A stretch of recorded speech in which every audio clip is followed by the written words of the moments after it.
94 MLA வச்சுட்டு ஐயா கருணாநிதி 5 வருஷம் ஓட்டினாரு. அது மாதிரி நடத்து. ஆனா அடுத்த கட்சியை விலை கொடுத்து வாங்காத. அதாவது ஆதவர்ச்சனாவுக்கு லாட்டரி டிக்கெட்டை ஒழிச்சுட்டாங்கிற கோபம். அவர் படம் ரிலீஸ் பண்ண முடியாம நேரா போய் கொடநாடு எஸ்டேட்ல காவல் காத்துக்கிட்டு இருந்தாரு. அவர் அழுகுற மாதிரி பேசுறாரு எடப்பாடி. கட்சியை உடைச்சுட்டாங்க. கட்சியை உடைக்காத.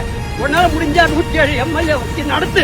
என் குடும்பமும் உடைஞ்சு போச்சு, என் கட்சி உடைஞ்ச போச்சு. உனக்கு நாசமா போயிடணும். ஐயா எடப்பாடி கத்தி கத்தி பேசுறாரு. ஆனா ஒரு மீடியா பேச மாட்டேங்கிறாங்க. 21 நாளையில ஓட்டுப்பட்ட மக்கள்ல என்ன குறை கண்டாங்க உலகத்துல உழைச்சு. அதாவது ஐயா ஒரு வருஷம் எடப்பாடி ஊரு புறா சுத்தி தமிழ்நாடு ஃபுல்லா சுத்தி ஜெயிக்க வச்சாங்க. 3 பேர்த்தையும் இந்தியாவிலேயே தமிழ்நாடு சட்டமன்றத்துல தான் ஒரு 3 எம்எல்ஏ ராஜினாமா பண்றாங்க. மேல்மாடியில அவங்க உறுப்பினர் கார்டு கொடுக்கறாங்க. அன்னைக்கு பொழுதுக்கு என் பொண்டாட்டி ஹாஸ்பிட்டலுக்கு நீச பார்த்துட்டு வீட்டுல என் பிள்ளைகளுக்கு எனக்கு சண்டை. ஏன்னா இத மாதிரி உங்க கட்சி பண்ண என் புத்தகங்களை மாறிட்டாங்க. என் குடும்பமும் உடைஞ்சு போச்சு, என் கட்சி உடைஞ்ச போச்சு. உனக்கு நாசமா போயிடணும். ஐயா எடப்பாடி கத்தி கத்தி பேசுறாரு. ஆனா ஒரு மீடியா பேச மாட்டேங்கிறாங்க. 21 நாள்ல அப்படி என்ன கட்சியில குறை கண்டாங்க அந்த 3 எம்எல்ஏ? நல்லா சொல்லுங்க.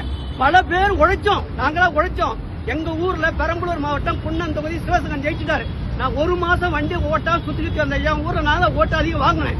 ஆனா எங்க தொகுதி ஜெயிக்க முடியல. அவங்க 2000 கொடுத்தாங்க. நாங்க கஷ்டப்பட்ட முடியல. இவங்க ஓட்ட பிரிச்சுட்டாங்க. அவங்க ஜெயிக்கிட்டோம். 107 எம்எல்ஏ ஜெயிச்சான். நீ வச்சுக்கிட்டு ஆட்சியை காப்பாத்து. 94 எம்எல்ஏ வச்சுட்டு ஐயா கருணாநிதி 5 வருஷம் ஓட்டினாரு. அது மாதிரி நடத்து. ஆனா அடுத்த கட்சியை விலை கொடுத்து வாங்காத. பணம் கொடுக்காம ஒருத்தரும் மாறல. பணம் தான் பேசுது. அதாவது ஆதவர்ச்சனாவுக்கு லாட்டரி டிக்கெட்டை ஒழிச்சுட்டாங்கிற கோபம். விஜய்க்கு அவர் படம் ஒரு படம் ஏதோ படம் தெரியாது. நான் பார்க்கல, படத்தை பார்த்தே கிடையாது. அவர் படம் ரிலீஸ் பண்ண முடியாம நேரா போய் கொடநாடு எஸ்டேட்ல காவல் காத்துக்கிட்டு இருந்தாரு. அம்மா பாக்கிறதுக்கு பொழுதும் காத்தாரு. ஆனா விடல. அந்த வாட்ச்மேன் விடல. சாயங்காலம் 6 மணிக்கு மேல எஸ் சந்திரசேகரும் விஜயும் பார்த்தாங்க. பார்த்து பேசினாரு. அம்மா தயவு செஞ்ச படத்தை விட்டாங்க. அந்த படம் பேர் எனக்கு தெரியாது, நான் பார்க்கல. அந்த படம் கதை தெரியாது. நான் ஒரு படம் பார்க்கல. உண்மையிலே டெய்லி நான் அழுகுறேன்.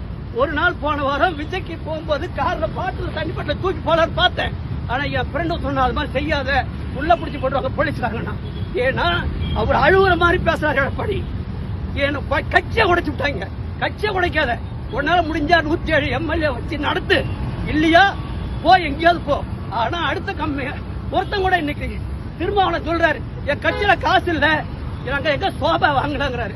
அவர் எப்படி 2 எம்எல்ஏ எப்படி ஒரு எம்எல்ஏ வாங்கினாரு? நியாயமா சொல்லுங்க, நீங்களா சொல்லுங்க.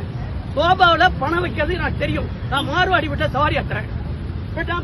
சோபா பெரிய சோபா இருக்கும், அதை பிரிச்சிருவாங்க. உள்ள கட்டுக்கிட்டா அனுப்புவாங்க, வேலை பேக் பண்ணுவாங்க. ஒரு எம்எல்ஏ வீட்டுக்கு போறாங்க, சோபா வாங்க காசு இல்லையா? அவ்வளவு பெரிய கட்சா வச்சிருக்காரு, சோபா வாங்க காசு இல்ல. பிரியா நியாயமா இருக்குமா? நியாயம் கிடையாது. சோபாவில படம் போகுது. உண்மை அதுதான். தயவு செய்து சொல்றேன், எங்க கட்சி எம்எல்ஏ யாரும் ராஜினாமா பண்ணா பாத்துக்கங்க. உங்க புறப்பாட்டு சாமி ஐயப்பன்.